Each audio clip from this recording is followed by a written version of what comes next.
بسم اللہ الرحمن الرحیم۔ جگر گوشہ رسول صلی اللہ علیہ وآلہ وسلم شہزادہ علی المرتضیٰ برادر سید السادات گلاب سیدہ فاطمہ سلام اللہ علیہا جنتی سرداروں کے سردار سلطان کربلا امام علی مقام حضرت امام حسین کی ذات وہ پاک ہستی ہے کہ جنہوں نے دین اسلام کی بقا کے لیے اپنے گھر بار مال و دولت حتیٰ کہ اپنی پیاری اولاد کو بھی قربان کر دیا۔ کہنے کو تو وہ پیاسے شہید ہوئے، لیکن اللہ کی قسم اگر امام حکم دیتے تو فرات بھی اپنا راستہ بدل لیتا۔ حور و ملائکہ حوض کوثر لے کر کربلا میں حاضر ہو جاتے۔ فرشتے اگر غزوہ بدر میں آ سکتے ہیں تو کربلا میں بھی آ سکتے تھے، کیونکہ یہ وہی شہزادے ہیں جن کو نبی آخر الزماں وجہ تخلیق کائنات حضرت محمد مصطفیٰ صلی اللہ علیہ وآلہ وسلم نے اپنا بیٹا کہا۔ کئی بار حضور نے اپنے شہزادوں کے لیے نمازیں چھوٹی کر دیں، کئی دفعہ آپ نے خطبات چھوڑ دیے، بعض دفعہ تو حضور سجدے ہی سے نہیں اٹھے کہ اوپر حسنین کریمین سوار ہیں، اللہ اکبر۔ لیکن کربلا میں فرشتے کیوں نہ آئے؟ تو سنیے، اگر وہاں فرشتے اترتے تو کیسے پتہ چلتا کہ خلافت اور بادشاہت میں کیا فرق ہے؟ یہ کیسے پتہ چلتا کہ قرآن و سنت ترک کرنے سے کبھی بھی اسلامی حکومتیں نہیں چل سکتی؟ ہمیں کیسے پتہ چلتا کہ یزید جیسے فاسق و فاجر کی بیعت کرنے سے بہتر ہے کہ اپنی گردن کٹوا دی جائے؟ ایسے ہی تو حضور نے امام حسین کی تربیت نہ کی تھی۔ وہ جانتے تھے کہ میرے اس بیٹے سے امتحان لیا جائے گا، اور دیکھیے دوستو، آج تاریخ کی تمام کتب چیخ چیخ کر پکار رہی ہیں کہ نواسہ رسول نے کربلا کے میدان کو سر کر لیا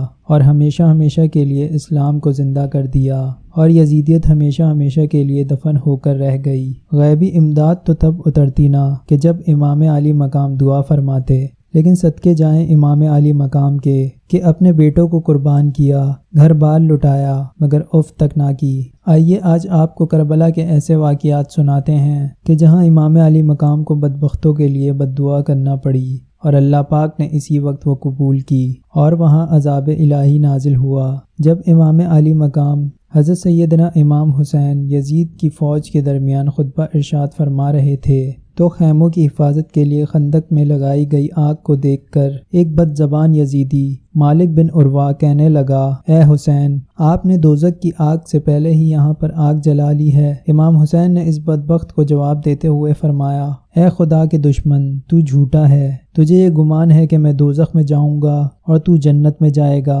حسینی قافلے میں غصے کی لہر بھر گئی، اور حضرت مسلم بن اوسجہ آگے بڑھے اور امام علی مقام کے پاس آ کر کہنے لگے، حضور مجھے اجازت دیجیے، میں اس بد زبان کے منہ پر تیر مارنا چاہتا ہوں۔ میرا خون کھول رہا ہے، جب تک مالک بن عروہ کی زبان نہ کاٹ دوں میں سکون سے نہیں بیٹھ سکوں گا۔ لیکن قربان جائیے نواسہ رسول پر۔ حضرت امام حسین کہنے لگے، نہیں، ہماری یہ تربیت نہیں کہ ہم خوریزی کی ابتدا کریں۔ یہ سننے کے بعد بھی مالک بن عروہ بکواس کرتا رہا اور انتہائی نازیبا الفاظ استعمال کرتا رہا۔ یہ دیکھ کر نواسہ رسول حضرت امام حسین نے اپنے دست مبارک پھیلائے اور اللہ پاک سے اس طرح دعا فرمائی، اے میرے خدا، مالک بن عروہ کو عذاب نار سے پہلے کربلا میں ہی آتش کا مزہ چکھا دے۔ بس اسی وقت اس بدبخت کے گھوڑے کا پاؤں ایک سوراخ میں گیا، جس کی وجہ سے وہ گھوڑے سے گر گیا اور اس کا پاؤں رکاب میں الجھ گیا۔ پھر گھوڑا اسے لے کر بھاگا اور وہ خندق کی آگ کے اندر گر گیا۔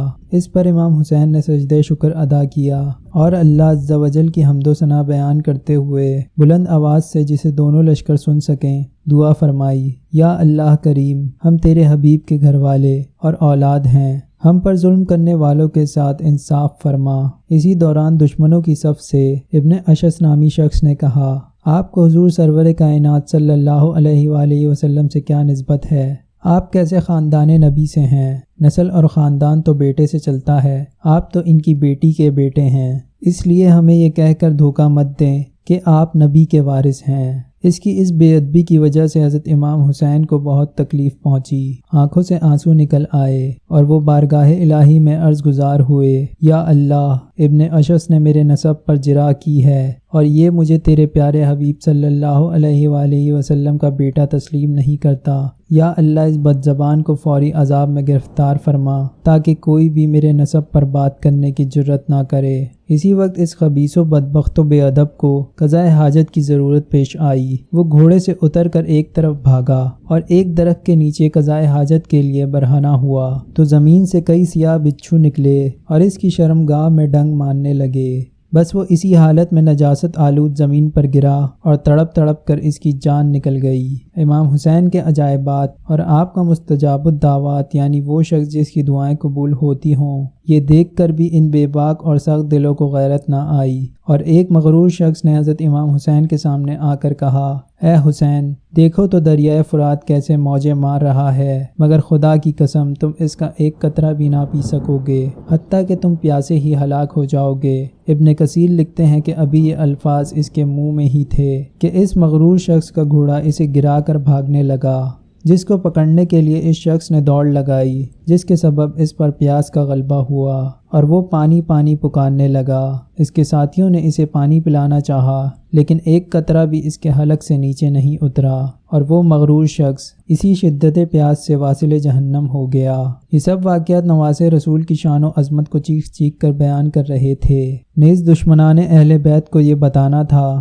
کہ دیکھ لو، جو ایسا مستجاب الدعوات ہو تو اس کے مقابلے میں آنا، اللہ پاک سے جنگ کرنا ہے، لہٰذا اس معاملے میں اللہ سے ڈرو۔ مگر ان بے ضمیر لوگوں نے دنیاوی منصب پانے کے لیے حضرت امام حسین ابن علی کو شہید کر ڈالا، جس کی سزا انہیں دنیا میں بھی ملی اور آخرت میں بھی دردناک عذاب ان کو گھیرے گا۔ تاریخ کتب یزیدیوں کی دردناک موت کی گواہی دے رہی ہے۔ شمر کا سر گردن سے اتار کر کالا کر کے نیزے پر لگا کر پورے کوفہ میں گھمایا گیا، اس کے دھڑ کو کھولتے ہوئے تیل میں ڈالا گیا اور پھر جنگلی کتوں کو اس کا جسم کھلا دیا گیا۔ اسی طرح مختار ثقفی کی فوج کی جانب سے جنگ کے بعد یزید کے عراقی گورنر عبید اللہ ابن زیاد اور اس کے ساتھیوں کے سر کاٹ کر لائے گئے، تو ان کے سروں کو ایک قطار میں مسجد میں لوگوں کی عبرت کے لیے رکھ دیا گیا۔ ایک سانپ جو سروں کے درمیان سے گزرتا ہوا عبید اللہ ابن زیاد کے نتنوں میں گھستا اور پھر اس کے منہ سے باہر نکلتا۔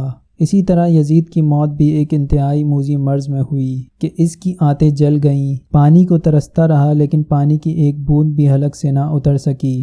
بے شک آل رسول صلی اللہ علیہ وآلہ وسلم کی اللہ پاک کی بارگاہ میں بڑی قدر و منزلت ہے۔ انہی کی دعاؤں سے بہت سے لوگوں کی بگڑیاں بن گئیں اور بہت سے بدبخت بغض اہل بیت کی وجہ سے ذلیل و رسوا ہو کر اس دنیا سے رخصت ہوئے، اور دیکھیے آج ان کا کوئی نام و نشان بھی باقی نہیں۔ اللہ پاک ہمیں آل رسول کا ادب و احترام کرنے اور ان کی طرح دین اسلام کی خاطر اپنا سب کچھ قربان کرنے کا جذبہ عطا فرمائے، آمین۔